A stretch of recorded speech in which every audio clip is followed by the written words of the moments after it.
on this, the 16th day of December, 1773, to discuss this problem we've been having with the tea. I'm Miss Lucy Brown from Menominee, a little village just north of Cambridge. I know I'm not exactly a resident of the city proper, per se, and to tell you the truth, I'm not supposed to be in these meetings at all, so don't tell anyone I'm here. But the decisions made by the small subset of people who are allowed to vote in town meetings, well, they affect all the rest of us in Massachusetts. So it's never uncommon to see the rest of us gathered around the meeting house door trying to listen in.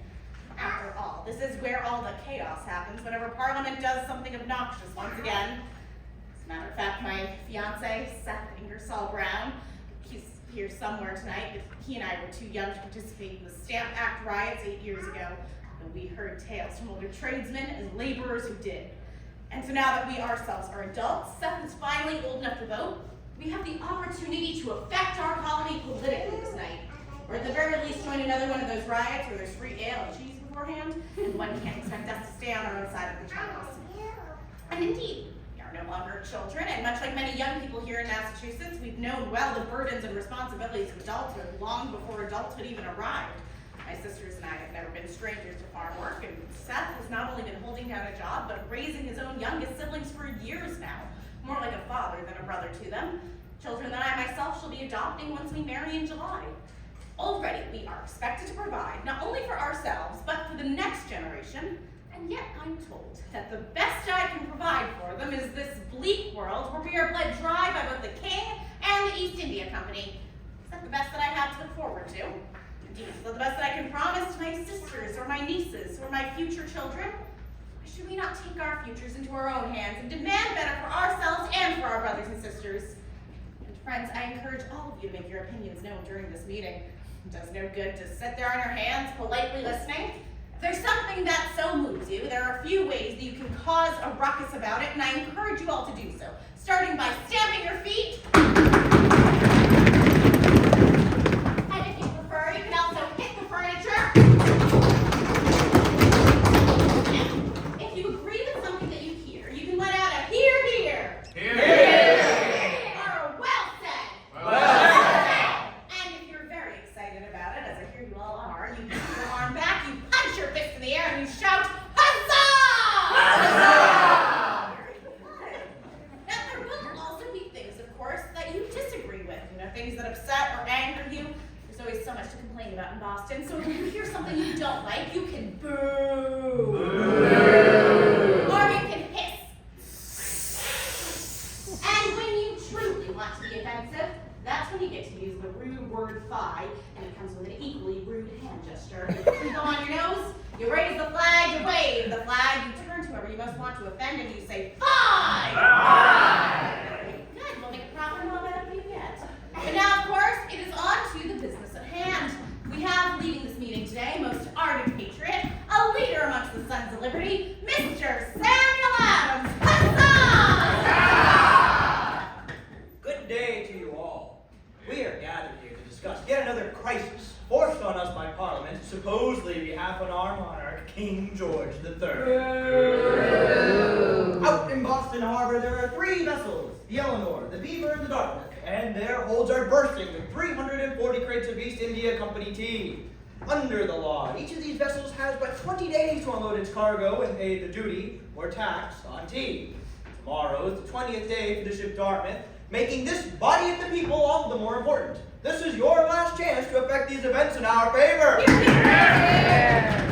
Earlier, it was requested that the ship's owner, Francis Roche, obtain word from our, esteemed Royal Governor, Thomas Hutchinson. A man who abandoned the cause of the people years ago. Yet he's the only one who can grant a pass for the ships to return to England without unloading their pernicious cargoes. Mr. Roche left several hours ago.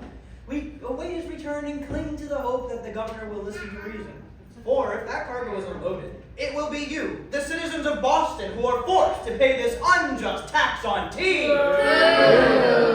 As we all know, this is not the first time the Parliament has forced taxes upon us without our consent. It was only 8 short years ago, in 1765, Lord Grenville saw it fit to tax our letters, our newspapers, all of our printed documents under the Stamp Act. Even our marriage licenses and death certificates were taxed.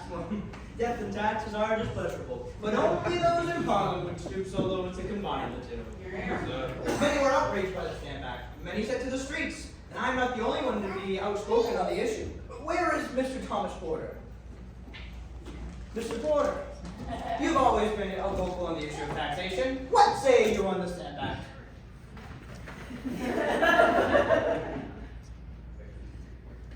Parliament not only taxed our paper and ink, they even taxed our printing cards. Oh, well said, indeed. I quite agree. Thank you very much, sir. We were told that these duties were meant to repay our debt from the French and Indian War, a debt for which we had paid 1,000 times over. Here, here. For was it not our fathers, our brothers, many of us who fought alongside the King's army in that war? I say, if there was a debt to be repaid, we did so at the expense of blood, and good New England blood. It's the price we have paid far too often, lest we forget the 5 innocent Bostonians who were gunned down on King Street in March of 1770. Massacred by the very British regulars sent here to defend our streets. Well, with the help of my cousin John Adams, we gave those men a fair trial, and the entire 29th Regiment was soon recalled. But the recall of one regiment alone is not enough. I say nothing short of a total evacuation of the town by all these bloody-back troops will be enough to satisfy the public mind or preserve the peace. But our cries, as valiant and loud as they may be, go unheard by those in Parliament. After the Stamp Act was repealed at the behest of our king, those greedy ministers next saw fit to pinch our pewter candlesticks, our paint, our lead, our glass, our tea were all taxed under a man who we thought was our friend in Parliament, the good name of Charles Townsend. Mr. Porter's anger has been echoed by others as well. Where is Mr. James Brewer? Mr. Brewer, I heard that your house needed new windows, but with this tax on glass, how did you manage to pay for them? I did not pay for them. Go- I was forced to choose between new windows or putting food in my family's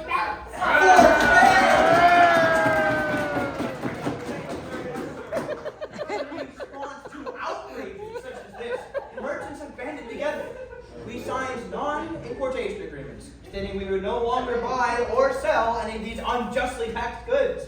Many of the women of Boston joined in with non-consumption agreements, stating that no English goods went into their homes. Here, here. By your united efforts, by your united resolves, you have forced many of these Townsend duties to be repealed!